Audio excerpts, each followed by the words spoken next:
E aí meninas, tudo bem? Hoje vamos dar continuidade ao nosso estudo. O tema de hoje vai ser um pouco mais profundo. Nós vamos falar sobre o espelho, sobre a nossa autoimagem. Eu faço parte do Projeto Curadas e esse foi um dos estudos que mudou radicalmente a minha vida. Eu gostaria de convidar vocês para estarem assistindo, participando conosco, para que a vida de vocês também seja transformada como a minha foi. Olá meninas, tudo bem? No nosso encontro anterior falamos sobre a nossa identidade, quem nós somos, como ela é formada por um conjunto de características únicas e específicas e por nossa vivência e nossa história.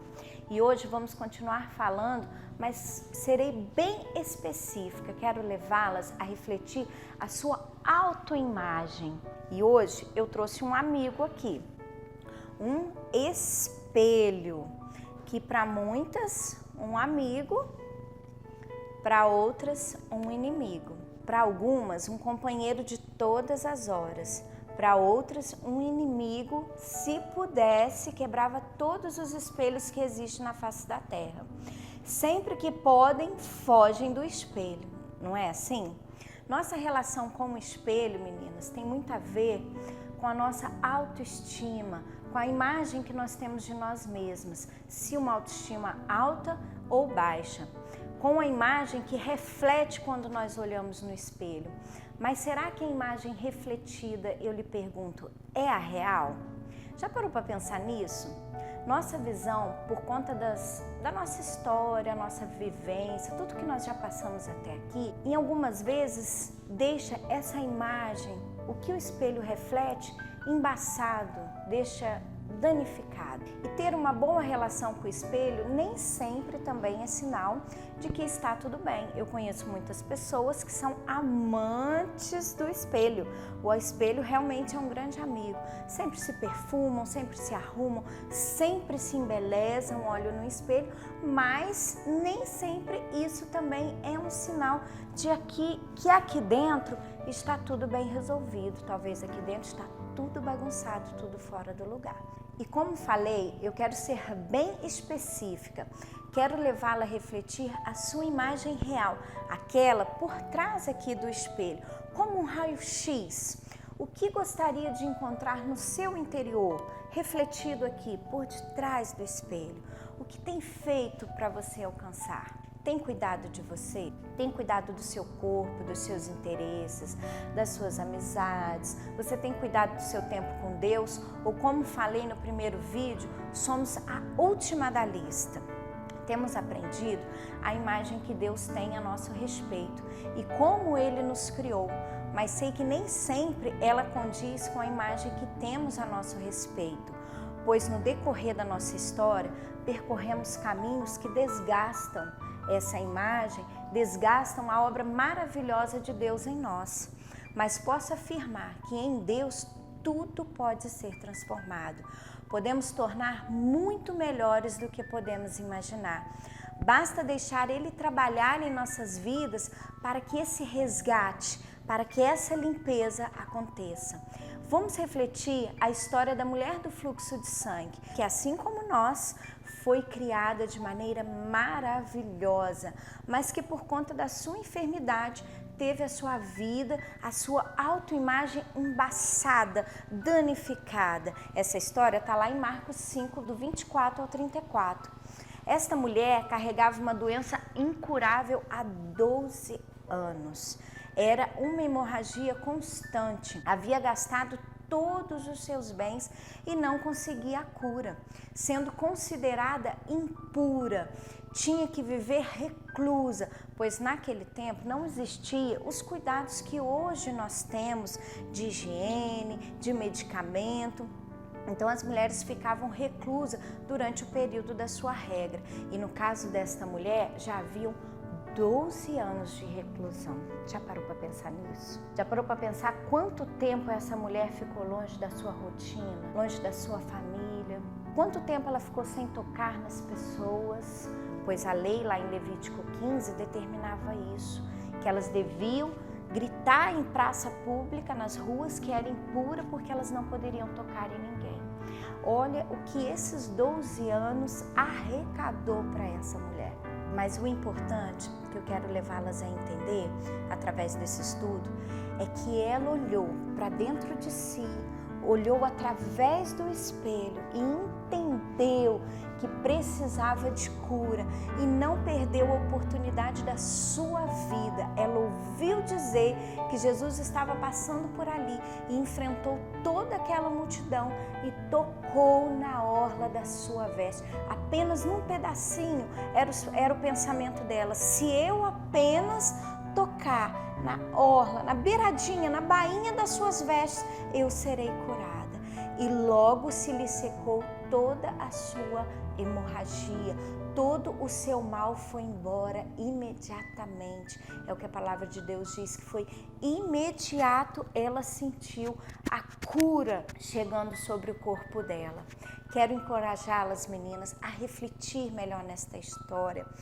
E em todos esses estudos que nós viemos falando até aqui, que não importa o que você esteja passando, qual a imagem que está sendo refletida aqui no espelho, toque na orla de Jesus com a sua fé e verás que a cura para qualquer mal, que a cura para qualquer rejeição, que a cura para qualquer dificuldade, que a cura para qualquer problema, não importa o que tenha acontecido lá atrás, Ele tem a cura imediata para você.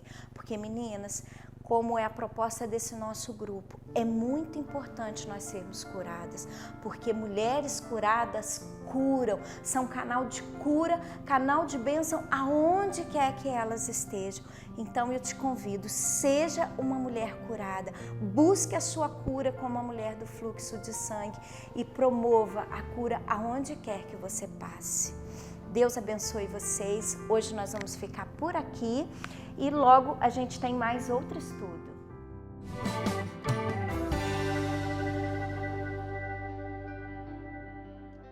Olá, graça e paz a todos vocês. Eu sou Adriana Ernesto, sou professora, psicopedagoga, atuo há 30 anos na área de educação em Volta Redonda, sou membro de uma igreja evangélica. Estou muito feliz de estar aqui com vocês hoje.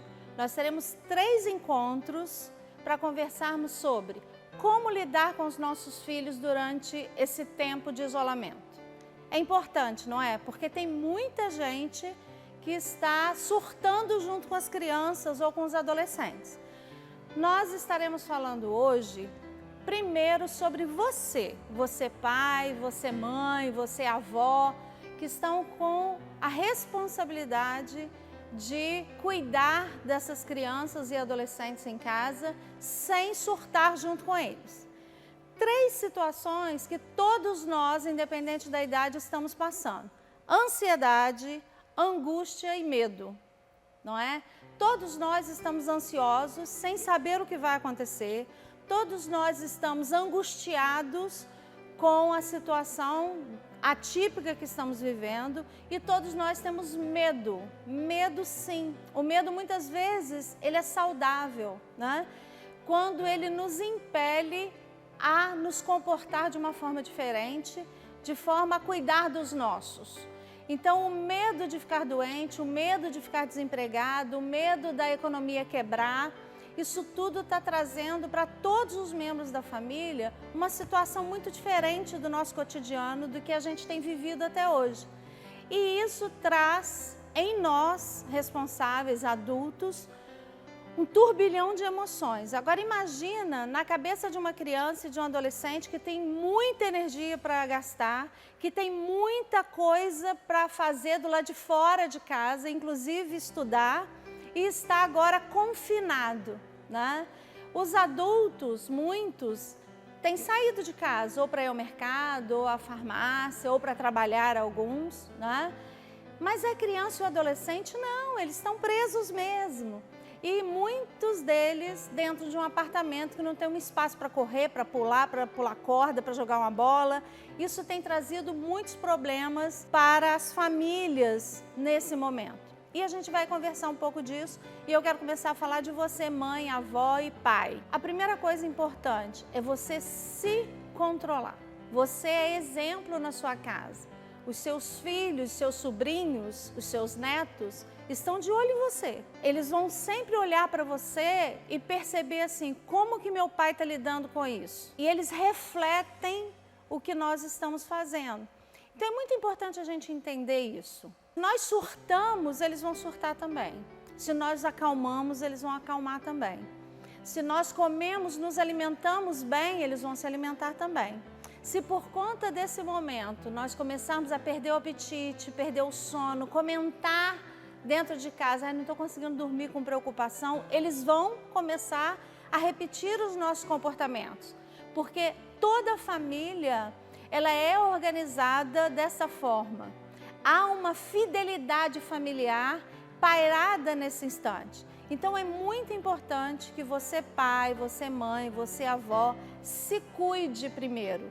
Tenha a sua inteligência emocional equilibrada, se organize, respire fundo, controle a sua ansiedade, porque isso vai ser uma dica fundamental na saúde emocional da sua família, ok? Na próxima semana, nós estaremos falando novamente do assunto com dicas práticas para trabalhar com as crianças dentro de casa nesse período tão difícil. Não perca o nosso próximo vídeo. Até lá, pessoal!